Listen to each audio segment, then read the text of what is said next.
One of the first things these big creators do is that they collaborate a lot with a lot of other creators who share their target audience. It's not just about like these big guys linking arms and self-promoting each other because, oh, you're big and I'm big, let's like work together. They do it strategically because they know one of the fastest ways to grow their channel with the biggest shot in the arm of new subscribers possible is to get featured in front of someone else's audience. And not just any audience though, it's the audience of people that you are trying to go after. It's the audience of people that you're like, those are my most ideal subscribers to my channel. If I could get all of those over me, like they would just love my channel, they would watch everything here. Who else has my audience and how can I work with them to cross promote each other? There's top creators that do that a lot.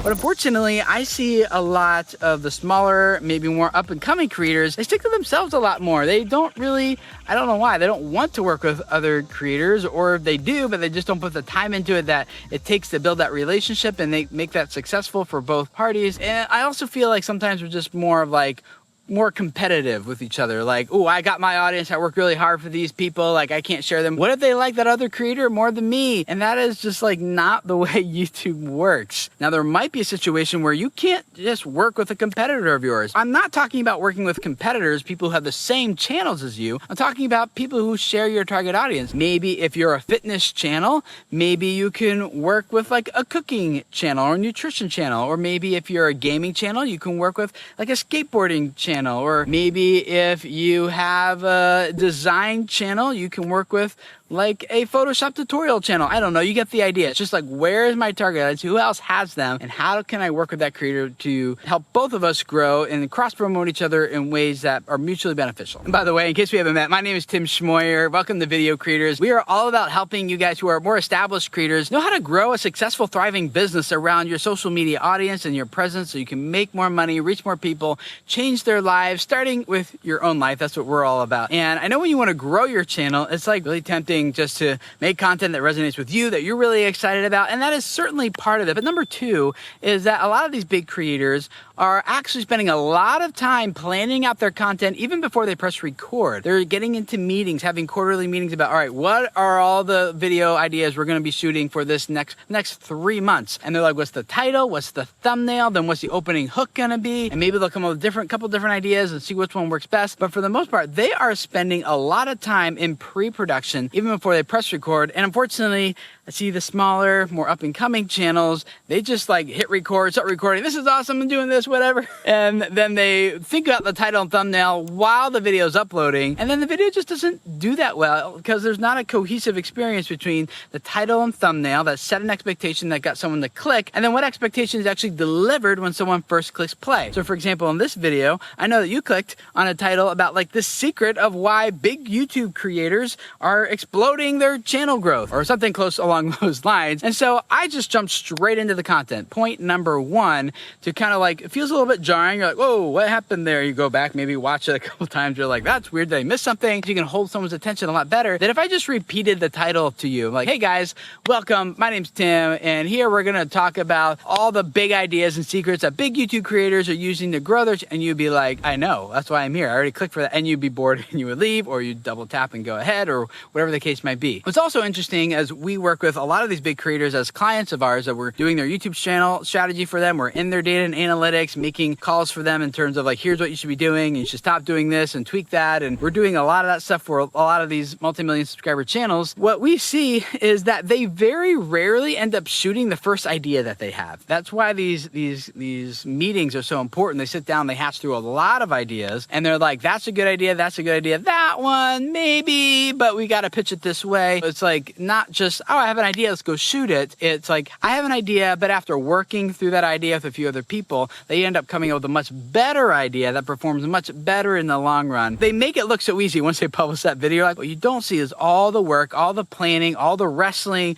all the ideas that went into that video before they even press record. But you might be like, Tim, I don't have a team. I can't afford to hire people. This isn't about hiring people. This is about having a strong group of people around you who support you, are passionate about what you're doing, and maybe making a small private Facebook group for just those maybe 10 people who are already in your audience, who want to support you, who want to see you win, and get those people to give you feedback. Maybe have meetings with them. It doesn't have to be hired staff. It could just be really big fans and people who want to see you succeed. Now, number 3, after they've done this ideation process, when they hit record, they actually do start recording. One of the biggest things that they're focusing on is, how do I tell a story that engages the viewer? How do I make this viewer feel something? That feeling could be intrigue, it could be surprise, it could be shock, it could be excitement, it could be hope, it could be a lot of different things. But when you get the human emotions involved, that's when people start feeling something, and that's when your watch time goes up. That's when they are more likely to want to come back and watch more content from you, because it's not just like, oh, that guy knows a thing or two, or that guy did that one thing that one time, that's cool. But it's like, I love seeing that guy do that one thing that time, or I love feeling like I'm hanging out with that guy. I feel like we could be friends if we were hanging out. And that goes really, really far in getting people to become loyal, passionate fans of your content. And it really comes down to how well do you tell a meaningful story for that viewer. That is a huge topic all in of itself. We're not going to take the time to dive into that right now, but you can click an interactive card around here, or there'll be a link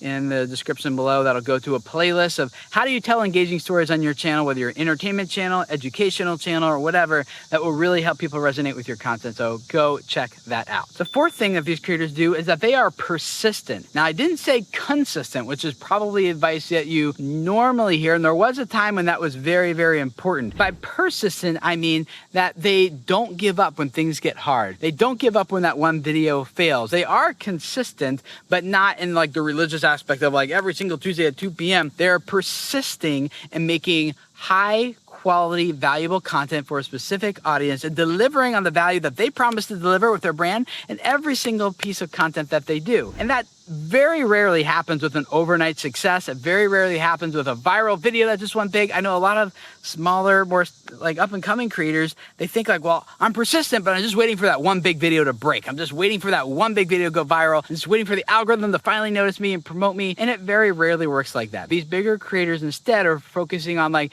how do I just get better than the video before? How do I improve 1% in this video over the last video? And it's those small iterations getting better over time that goes from like, oh, my content is worth an audience right now of 10 viewers, but get a little better. Now it's worth probably about 100 viewers. And you know it's getting that point because you have 100 viewers. Now it's worth a 10,000, 100,000, a million, because it's one small step after another, being persistent, not giving up, and always pursuing, how do I get better? How do I improve? How do I grow? How do I further challenge myself, instead of just getting stuck in this rut of just kind of doing the same thing over and over and over again and expecting to get different results from it. Number 5, very rarely do I see a top creator who is focused on keywords. And I know a lot of the smaller, more up-and-coming channels, they are very much focused on their search volume and competition scores and things like that. And there's nothing really wrong with that.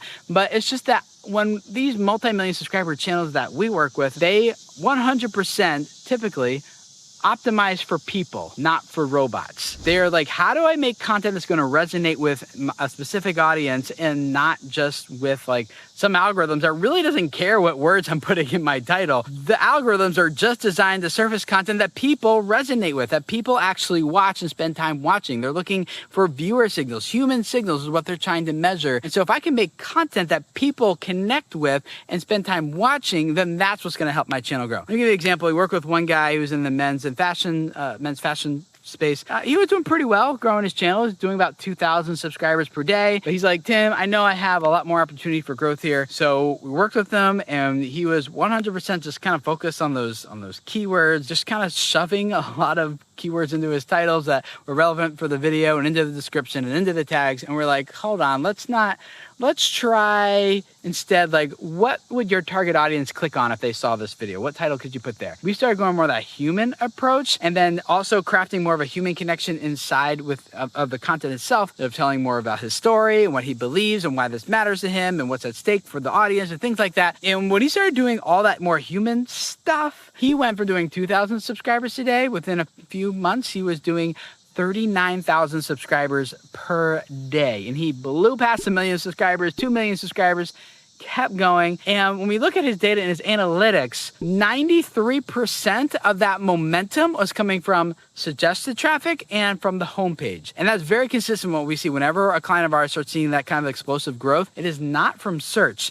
searches, again, I'm not dogging search. I'm just saying this is about optimizing for people. That's where you get the most amount of traction, even in search, because now that his videos were performing well and suggested in homepage, he was getting the watch time he needed to start outranking other videos. And it's because YouTube starts putting your videos in front of the right viewer. These people aren't even looking for you. Like, they don't even have to type in a search query. YouTube just figures out this person resonates with this video. Let's put this video in front of more people like that. See what happens. Oh, is it engaging them too? Let's keep doing that more and more and more. And that's where explosive growth comes from. Recently, we just wrapped up with a guy named Tony, and Tony was doing pretty well with his channel. He has spent a couple of years growing his channel to about 250,000 subscribers, and he's doing around 10 to 20,000 views per video. But then COVID hits, and he's a plastic surgeon. He's like, Tim, I got a lot of free time now. Can you help me grow this thing? 3 months of helping him optimize for people, improve the storytelling, and doing a few other principles as well. He went from 250,000 subscribers to